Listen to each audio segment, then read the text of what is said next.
The protagonist of the show is a peculiar girl named Wednesday Addams. Despite being only 13, the little girl barely shows any emotions and has a weird obsession with death. She is also infamous for wearing black and white gothic clothing, which everyone finds strange. In the first scene, Wednesday arrives at her high school with a creepy look on her face. Inside her locker, she finds her brother Pugsley bound with an apple in his mouth. As she shoves him out, suddenly, Wednesday has a vision wherein she sees who tortured her brother. Here, we get to know that she is not a normal child. Wednesday has the ability to see someone's past as well as their future just by touching them. Once she finds out that a group of bullies from the swim team are behind this, she walks into the swimming room with 2 bags full of piranhas. Then she casually unleashes the bloodthirsty piranhas in the pool. As the bullies swim for their lives in horror, Wednesday makes it clear that nobody picks on her brother except her. Cut to the next scene. We are introduced to Wednesday's parents, Morticia and Gomez. The two are fed up with their daughter's shenanigans and have decided to send her to the prestigious Nevermore Academy. It turns out that all students in this academy have supernatural abilities, and they are taught lessons on how to control them. Morticia and Gomez are also alumni of the same academy, which indicates that they too have superpowers. Meanwhile, a hiker embarks on a solo journey through the woods near the Nevermore Academy. Unfortunately, after just a few minutes, an unknown creature attacks him and finishes him off. The local sheriff finds the mutilated body later and begins surveying the area. Surprisingly, we learn that this grisly murder isn't the first of its kind. There have been numerous similar incidents as of late. Next, Wednesday arrives at the academy and meets Principal Larissa Weems, who seamlessly runs Nevermore. She introduces her to her roommate Enid, a werewolf, who's the polar opposite of Wednesday in every way imaginable. Enid is a down-to-earth girl with vibrantly colored decorations on her side of the room, while Wednesday loves all things black and goth. Later, Enid gives Wednesday a grand tour of the academy, while pointing out the main school groups: Fangs, Furs, Stoners, and Scales. Fangs are vampires, Furs are werewolves, Stoners are potheads,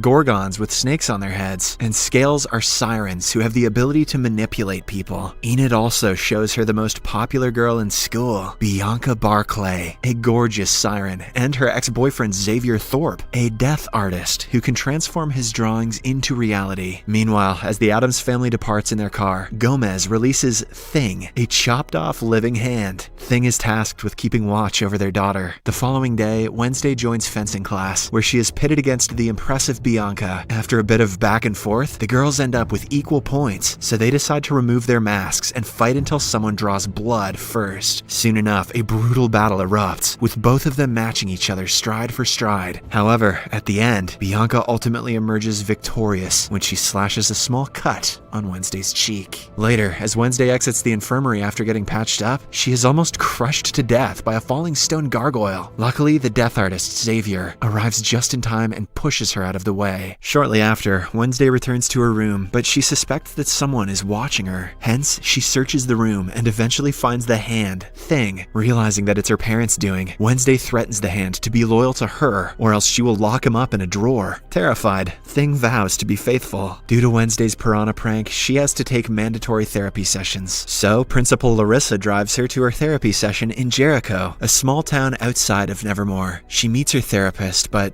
doesn't open up about anything. Instead, Wednesday has another idea in mind. She excuses herself to the restroom and escapes through the window. Once outside, she accidentally stumbles into a man. Suddenly, she sees a vision where she witnesses the man's death. Terrified, Wednesday goes to a nearby coffee shop. There, she encounters the sheriff's son, Tyler, who's also a barista. Tyler's experiencing some mechanical difficulties with his espresso machine. The directions are inexplicably in Italian, but thankfully, Wednesday can read Italian. She fixes the device effortlessly, and in return, asks for a lift to the nearest bus stop. But before Tyler can reply, suddenly, a trio of bullies wearing pilgrim costumes arrive at the store and taunt her. Wednesday tries ignoring them, but when she can't take it any longer, she fights back and easily smacks them down. After a while, Principal Larissa arrives at the store with the sheriff and notices the carnage. Enraged, she berates Wednesday before driving her away from the town. On their way back to the academy, they pass a terrible car wreck. The victim is the same man who Wednesday saw in her vision earlier. Later that night, she plays a haunting song on her cello in the dorm balcony. It's a full moon, and several werewolves can be heard howling in the background. However, Enid, who is a werewolf herself, reveals that she's not joining them because she cannot transform herself. Meanwhile, Thing pops by Tyler's room and asks him to call Wednesday. Although terrified, he obliges, and the two start video chatting. Wednesday asks Tyler to meet her at the Harvest Fair the following day, claiming that it will be fun. However, in reality, she just wants to escape the academy. While at the fair, we see Larissa watching over Wednesday like a hawk. Despite this, the goth teenager somehow manages to catch up with Tyler. The two almost escape the place, but just then, Wednesday stumbles into one of her classmates, Rowan. He immediately runs into the woods, and since Wednesday touched him, she has a vision. Rowan has been brutally mauled to death by someone. Terrified, she has a change of heart and goes after him to impart the news. But before she can say anything, Rowan uses his telekinesis ability and secures her high up in a tree.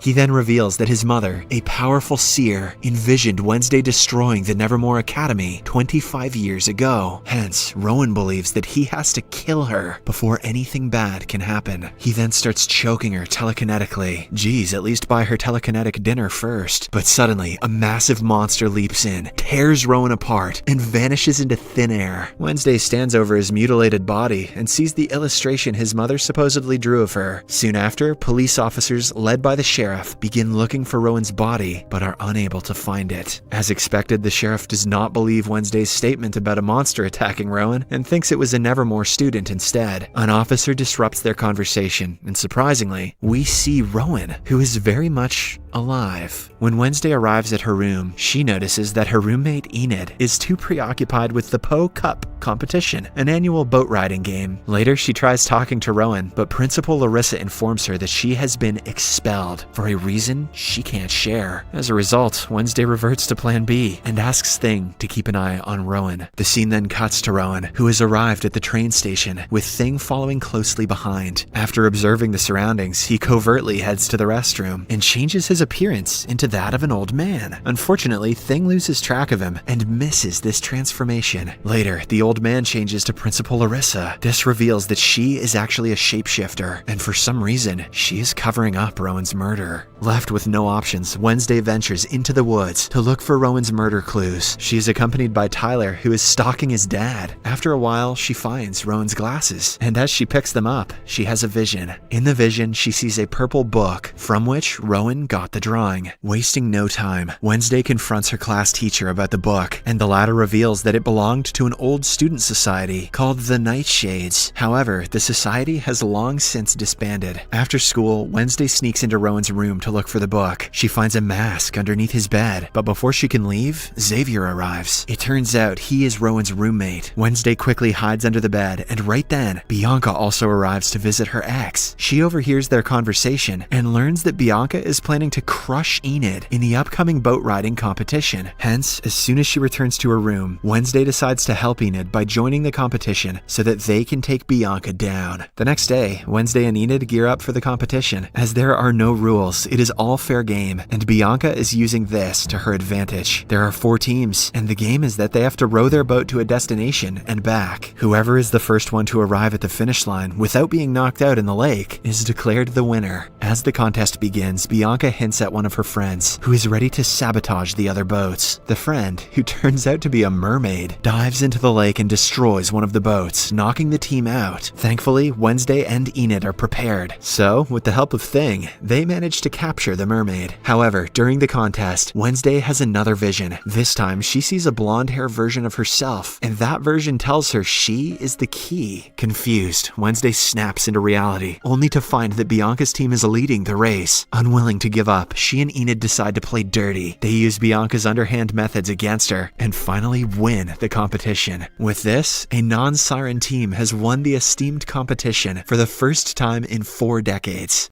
Later, the winning team is honored by Principal Larissa, who hands Enid the Po Cup trophy. However, Wednesday is unable to withstand the attention, so she finds solace with Edgar Allan Poe, a former student of the Nevermore Academy. Suddenly, she sees a symbol underneath the stone book he's holding. It is the same symbol that was carved in the picture Rowan had handed her before he was mauled to death. Wednesday quickly solves a series of riddles etched in the book and finds a clue. That is, snapping twice. When she snaps twice, suddenly, a secret corridor opens, revealing a hidden chamber. If this academy had a beat poetry club, this portal would not be a secret. There, Wednesday successfully finds Rowan's book, from which he had torn the picture. She puts the book in her backpack, but before she can go further, someone thrusts a black sack over her head. Shortly after, when the sack is taken off, she finds herself surrounded by Bianca, Xavier, and a few more students, who are members of the Nightshades Club. Turns out, although the group was previously disbanded, Principal Arissa reinstated it secretly. Xavier urges Wednesday to join their group, but she straightaway refuses and walks away. In the next scene, we see Principal Arissa announcing the annual Outreach Day, where the Nevermore students will have to mingle with normal people, also known as normies, by working alongside them at their establishments. Once they arrive in town, Wednesday tells Xavier that his roommate might have been murdered. The latter doesn't think Rowan is dead because he was only expelled. Despite this, Wednesday shows him the picture Rowan's mother drew. Xavier takes a close look at it and reveals that the man in the picture is actually the founder of Jericho, Joseph Crackstone. A while later, Wednesday decides to volunteer in the Pilgrim World, the place that holds Jericho's history. There, she meets Eugene, a young boy she had befriended in the beekeeping club. The two immediately get to talking and start observing the surroundings. Soon, the students are approached by Miss Arlene, the caretaker of the Pilgrim World. She gives them a tour and talks about some of Joseph Crackstone's beloved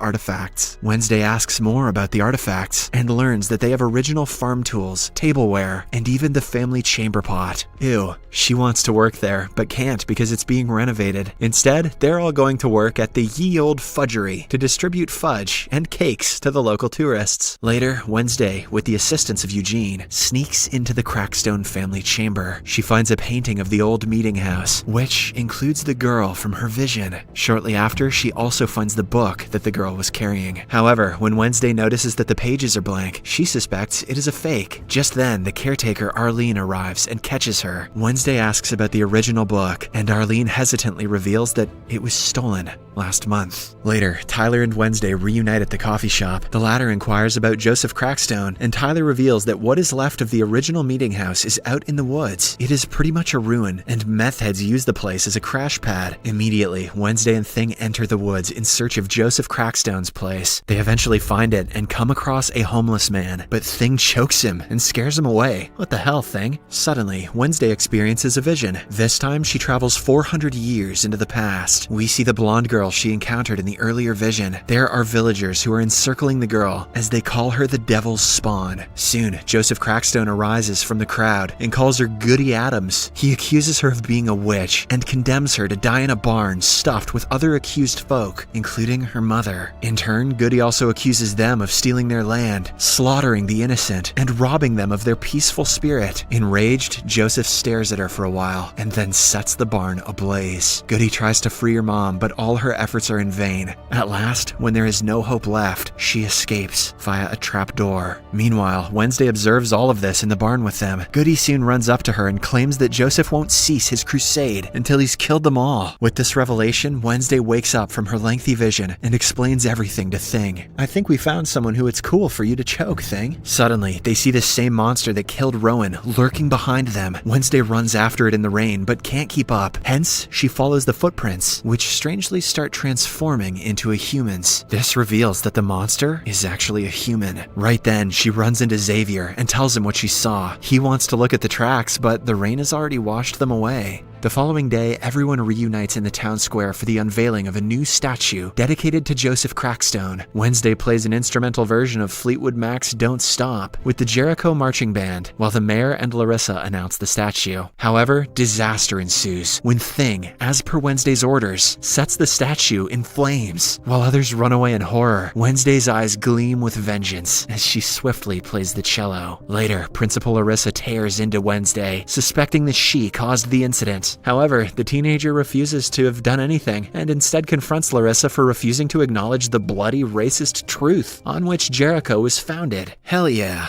That night, the homeless man from earlier is being attacked by the monster, and his camera begins taking pictures of the incident. Moments later, the sheriff and his crew arrive at the forest ruins and find the homeless man dead. They discover footage on his camera that may reveal the culprit's face. After developing the photos, the sheriff looks upon the face of the killer, a monster born from nightmares. Be sure to check out the next episodes of this series as we cover them on Series Recapped. On